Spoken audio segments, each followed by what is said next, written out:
ආයිබෝවන් ඔන්න අදත් වෙනද වගේම මගේ YouTube channel එකට ඔයාලව සාදරයෙන් පිළිගන්නවා. කලින් මම වීඩියෝ වගේක් අරන් ආවා අපේ ගෙදර බාත්රූම් එක හදන විදිහ.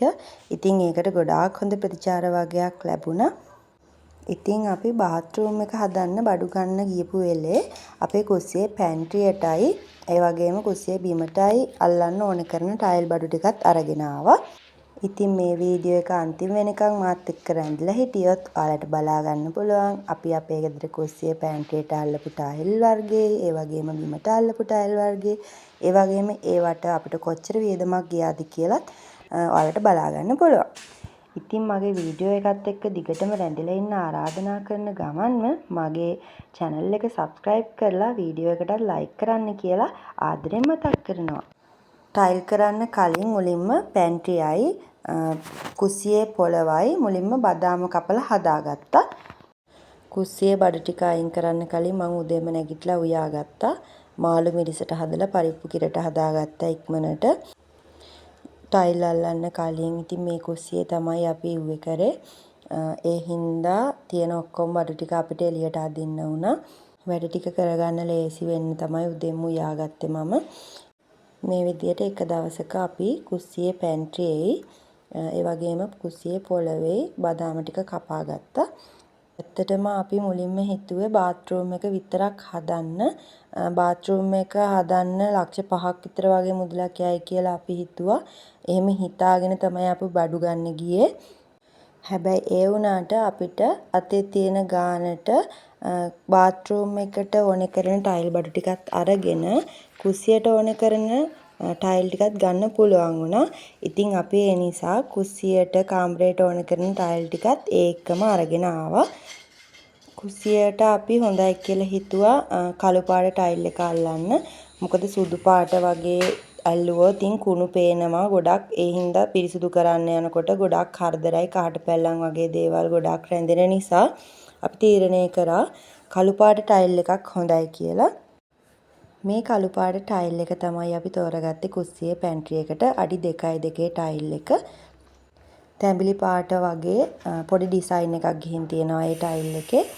මේ ටයිල් එක හොඳයි කියලා අපිට හිතුණා. එතන තෝරගන්නකොට ටයිල් ටික ලස්සනයි කියලා හිතුන නිසා අපි ඒක තෝරගත්තා. පැන්ට්‍රි টොප් එකට ටයිල් කට 16ක් ඕනේ කියලා තමයි අපිට බාස් මනින වෙලාවෙදි කිව්වේ. ඒ නිසා අපි ටයිල් කට 16ක් ගෙනාවා. එක ටයිල් කටයක් රුපියල් 1070 ගානේ තමයි අපි අරගත්තේ. එතකොට මුළු ටයිල් කට 16ටම රුපියල් 17120ක් අපිට ගියා. ඒ ෂොප් එකට ගියොත් ඔයාලටත් බලලා ලස්සන ඩිසයින් එකක් තෝරගන්න පුළුවන්. ඒ වගේම විවිධ ගණන් වලට තියෙනවා ටයිල්. ඉතින් ඔයාලට කැමති විදිහට ගැලපෙන විදිහට ලස්සන ඩිසයින් එකක් තෝරගන්න පුළුවන්.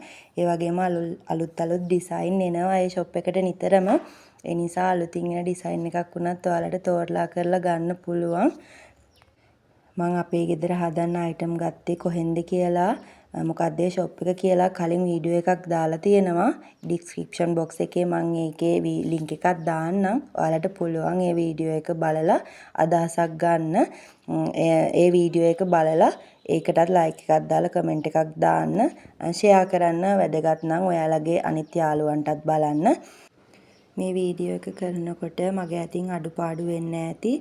මොන හරි අඩුපාඩු තියනවා නම් ඒවත් කමෙන්ට් එකකින් මට කියන්න. ඒවා සතුටින් මම බාර ගන්නවා ඔයාලගේ අදහස්.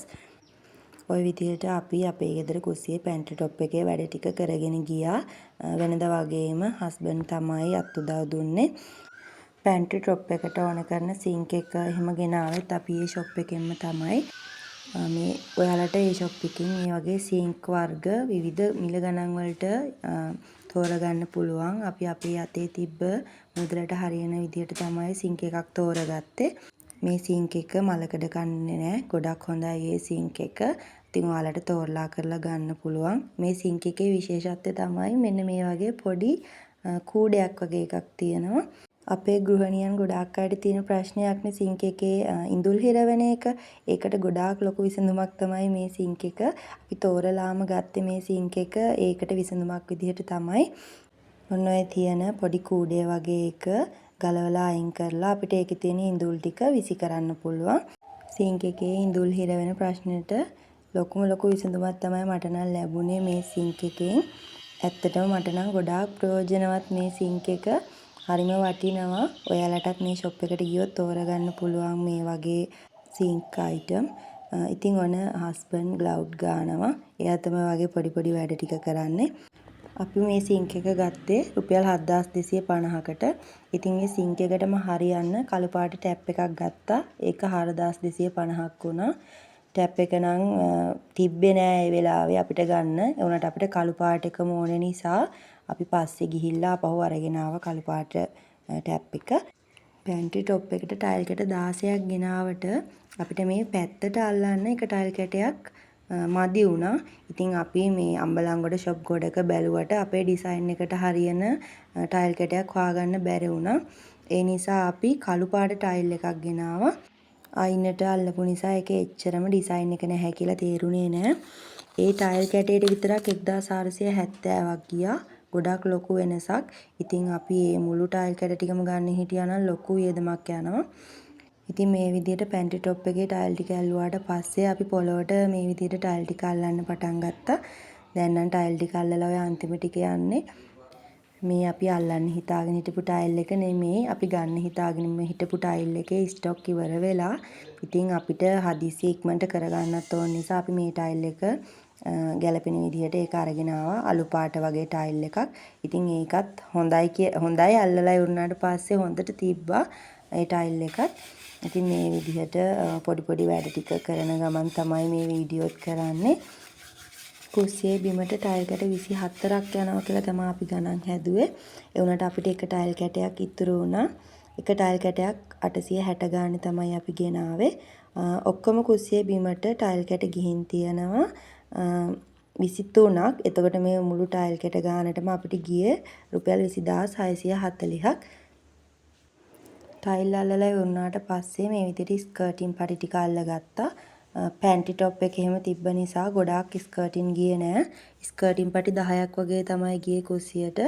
එක ස්කර්ටින් එකක් රුපියල් 250ට තමයි අපි ගත්තේ. එතකොට රුපියල් 2500ක් වගේ තමයි මේ මුළු ස්කර්ටින් ටිකටම අපිට ගියේ. දැන් නම් ගොඩාක් දුරට වැඩ ටික ඉවරයි. දැන් ඉතින් තියෙන පොඩි පිරිසිදු කිරීම වැඩ ටික ඒ වගේම අස් කරගන්න වැඩ ටික තමයි. මොන දැන් තමයි හස්බන්ඩ්ගේ නයිට් ඩියුටි පටන් ගන්නෙ. රැට තමයි එයා පොටි අදිනේවා තීන්ත ගානේවා කරන්නේ. අපේ කුස්සියේ බිත්තිවල කලින් පොටි ඇදලා තිබ්බේ. කුස්සියේ බිත්ති පොඩ්ඩක් ඩැමේජ් වෙලා තිබ්බේවා. ඒ වගේ පළඳු වෙලා තිබ්බේවා. පොඩ්ඩක් පොටි වලින් හදලා ඊට පස්සේ තීන්ත ගාන තමයි තිබ්බේ. තීන්ත ගාන්න කලින් පිලර් කෝට් එකක් ගාලා ඊට පස්සේ ඒකට උඩින් තමයි තීන්ත දෙපාරක් ගෑවා අපි. කුස්සියටත් අපි සුදු පාට තීන්ත තමයි ගෑවේ. ඉතින් මේ විදිහට කුස්සිය වැඩ ටික ඉවර කරලා අපි ආස්පස් කරගත්ත කුස්සිය. මේ තියෙන අන්තිමේට කුස්සිය ආස් කරගත්තට පස්සේ තියෙන පෙනුම. ඉතින් මේ විදිහට කුස්සිය ලස්සනට හදාගත්තට පස්සේ හිතට මාර සතුටුයි. අපිට තියෙන ඊළඟ අභියෝගය තමයි පැන්ට්‍රි කබඩ් ගහන එක. ඉතින් ඔයාලගේ අදහස් මොනවද? මේ කළු පාට ටයිල් එකට ගැලපෙන පැන්ට්‍රි කබඩ් මොන වගේ පාටක්ද කියලා ඔයාලගේ අදහස් ආයෝජනත් මට ගොඩක් වටිනවා මේ වෙලාවේදී. ඉතින් ඔයාලටත් මේ වගේ ලස්සන කුස්සියක පැන්ට්‍රි টොප් එකක හීනයක් තියෙනවා නම් ඒකත් ඉක්මනටම සැබෑ වෙන්න කියලා මම ප්‍රාර්ථනා කරනවා. මගේ වීඩියෝ එකත් එක්ක රැඳිලා හිටපු ඔයාලා හැමෝටම ගොඩාක් ස්තුතියි.